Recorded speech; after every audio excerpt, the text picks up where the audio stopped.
जय श्री राधे। कैसे हैं आप सभी लोग। तो आज मैं आप सभी के साथ बाल गोपाल की एक सच्ची घटना लेकर आई हूँ, जिसे सुनने के बाद आपके आंसू बिल्कुल भी नहीं रुकने वाले हैं।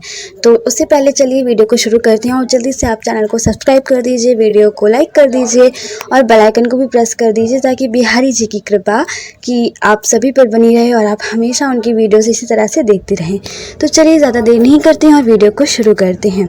तो एक बार ना वृंदा देवी नाम की एक महिला थी, जो कि वृंदावन में ही रहती थी। तो उनकी एक ही बेटी थी, जो कि इनकी बेटी के विवाह के पश्चात वो अपने घर में अकेली रहा करती थी। जब वो वृंदावन गई तब उन्होंने एक बार देखा कि लड्डू गोपाल जी की प्रतिमा वहाँ पर रखी हुई है और वो उन्हें बहुत ही प्यार से निहार रहे थे। वो उन्हें प्यार से देख रही थी, तब वो उन्हें बहुत ही प्यारी लगी। तब उन्होंने सोचा कि मैं लड्डू गोपाल जी को ले लेती हूँ और उनकी ऐसे ही प्यार भक्ति से सेवा करूँगी। लल्ला कितने प्यारे और कितनी सुंदर हैं। तभी उन्होंने लल्ला को अपने घर लेकर आ गई। उनकी प्यारी सी प्रतिमा को वो अपने घर लेकर आई और वो उनकी ऐसे ही सेवा और भक्ति करती रहती थी। और एक दिन जब लल्ला को उन्होंने नहलाकर भोग लगाकर उन्हें दोपहर को निद्रा के लिए उन्हें शयन में दिया, तभी उन्होंने सोचा कि मैं भी थोड़ा आराम कर लेती हूँ। दिन भर लल्ला मुझे बहुत तंग करते हैं अपनी बदमाशियों से।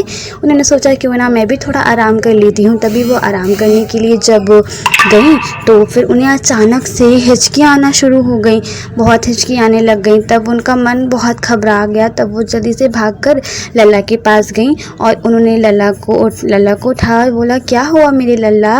मेरा लल्ला डर गया है क्या? लल्ला बेटा क्या हुआ आपको अकेले डर लग रहा है? अब मैया आपको छोड़ के कहीं नहीं जाएंगी, मैया अपने लल्ला के पास यहीं पे रहेंगे। चलो लल्ला, हम और आप मिलकर बहुत सारी बातें करते हैं। तभी जब उन्होंने ऐसे बोला तो लल्ला अपनी प्यारी सी मुस्कान देते हुए उन्होंने प्यारी सी मुस्कान दी अपनी। तभी दरवाज़ा, जो उनके घर का दरवाज़ा था, वो नॉक हुआ और उन्होंने सोचा कि कौन आ गया हम तो अभी लल्ला से बात कर रहे थे, अचानक से कौन आ गया। फिर उन्होंने लल्ला से बोला, लल्ला तुम यहीं बैठो, मैं बाहर देखकर आती हूँ कि आखिर कौन आया है। तभी वो जब बाहर गई तब उन्होंने देखा कि जो उनकी बेटी थी वो वहाँ पर आई हुई थी। उनकी बेटी बोली, मैया मुझे अब अंदर नहीं बुलाओगी क्या मैं अपने घर पे? तो माँ ने बोला, हाँ बेटा आओ ना, अंदर आओ। मैं और लल्ला बस बातें ही कर रहे थे, अब तुम भी आ गए तो हम तीनों मिलकर आराम से बातें करेंगे और तुम भी लल्ला से बातें करो। और तभी उन्होंने देखा कि उन्होंने जब उनकी बेटी आई तब उन मैया जो थी, वृंदा देवी जो थी, उन्होंने अपनी बेटी को सारी बात बताई कि उन्हें हिचकी आना शुरू हो गई थी और उनका मन भी काफ़ी घबरा रहा था। तभी उनकी बेटी बोली, अरे मैया मैं तुम्हें याद कर रही थी, इसीलिए तुम्हें हिचकी आ रही थी। और ऐसा तभी होता है जब कोई अपने दिल से सच्चे मन से उसे याद करता है तो हिचकियाँ आती हैं। तो भी जो वृंदा देवी थी वो ध्यान से उनकी बातें सुनती रहीं और उन्होंने, जो उनकी बेटी थी, उन्होंने सारा श्रेय अपने ऊपर ले लिया और उन्होंने बोला कि नहीं, मैं तुम्हें याद कर रही थी, इसीलिए मैया तुम्हें हिचकियाँ आना शुरू हो गई थी। तभी वो सोच रही थी कि मैं तो दिन भर में लल्ला को कितनी बार याद करती हूँ, जिस तरह से आज मुझे परेशानी हुई है, कहीं मेरे लल्ला को ऐसी परेशानी तो रोज़ होती होगी। तो अब मैं अपने लल्ला को बिल्कुल भी याद नहीं करूँगी, जिससे उन्हें बिल्कुल भी परेशानी ना हो। तभी वो अपनी बेटी को बोलती हैं कि तुम ये लल्ला मेरे जो हैं, तुम बेटा उन्हें ले जाओ और उनकी सेवा सत्कार करो, मैं लल्ला की सेवा अब नहीं करूँगी। और बेटा तुम तो जानती हो अब तो मैं बूढ़ी हो चुकी हूँ, वृद्ध हो चुकी हूँ, तो तुम लल्ला को ले जाओ। तो उन्होंने ये बात बोलकर लल्ला को दे दिया अपनी बेटी को। तभी उनकी बेटी ले गई और वो अपने लल्ला को बिल्कुल भी याद नहीं करती थी। जब भी उन्हें बेचैनी होती थी तो वो अपने मन को समझा देती थी कि नहीं, लल्ला को याद नहीं करना है। और जब कभी ऐसा होता था तो हफ्ते में एक आध बार बाकी बिहारी जी के दर्शन करने आ जाती थी। फिर जब भी वो एक दिन रात को सो रही थी तभी उन्हें स्वप्न में बिहारी जी आए और उनके चरण पकड़ लिए और बोले, मैया मैया तेरे लल्ला तुझे बुला रहा है, तो सुनेगी नहीं क्या मैया? तभी वो उठकर बैठ गई और वो बोलने लगी कि बिहारी जी ये कैसे लीला है आपकी तो लोगों को आपकी दर्शन के लिए लाखों वर्षों तक तपस्या करनी पड़ती है, तब भी उनको दर्शन नहीं मिलते, और मैं पापिन जो आपको याद तक नहीं करती, आप मुझे अपने दर्शन दे रहे हो। तभी बिहारी जी बोलते हैं कि तुमने तो लोग मेरी भक्ति करते हैं, पूजा करते हैं कुछ वरदान मांगने के लिए, लिए कि अगर मैं बिहारी जी की पूजा करूँगी तो वो मुझे बहुत धन संपत्ति धन धान दे देंगे।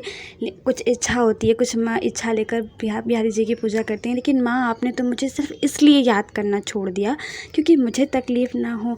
माँ आप तो मेरी यशोदा माँ के रूप में दूसरी मैया हो माँ। मैं धन्य हूँ माँ, अपनी ऐसी भक्त पाकर माँ मैं धन्य हो गया। तभी जब बिहारी जी ने ऐसे बोला मैया से तो वो बिल्कुल आंसू बहुत रोने लग गए और उनकी खुद ही चरण पकड़ लिया और बोला प्रभु मतलब मैं धन्य हो गई कि आप मुझे ऐसे मिले, आप पूरी तरह से प्राप्त हो गए प्रभु, मैं धन्य हो गई।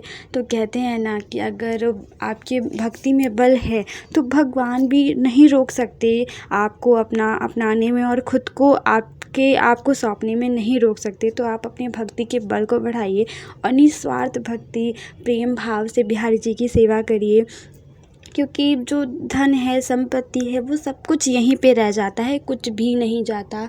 कुछ भी जब आप मरते हो, जब आप उसका स्वर्गवास होता है तो कुछ भी यहाँ पे आप लेकर नहीं जाते, सब कुछ यहीं रखा रह जाता है। बस आपके किए हुए कर्म ही जो होते हैं वो ऊपर आपके साथ जाते हैं। तो अगर आप खुद को बिहारी जी के चरणों में समर्पित करते हैं तो एक वही है जो हर वक्त अच्छे बुरे वक्त में आपका यूं ही हाथ थामे रखेंगे। तो मैं ऐसी भक्त के लिए अब मैं क्या कहूँ, उनके लिए जो भी मैं कहूँ वो सारे शब्द छोटे पड़ जाएंगे। तो आपको ये वीडियो कैसा लगा आप लोग कमेंट में ज़रूर बताइएगा और बिहारी जी के चरणों में अपनी हाजिरी लगाना बिल्कुल मत भूलिएगा। कमेंट में राधे राधे ज़रूर लिखना और आपके साथ भी ऐसा कुछ घटित हुआ हो तो आप मुझे ज़रूर बताइएगा, मैं लोगों तक शेयर करूँगी आपकी बातें। तो राधे राधे, जय श्री कृष्णा।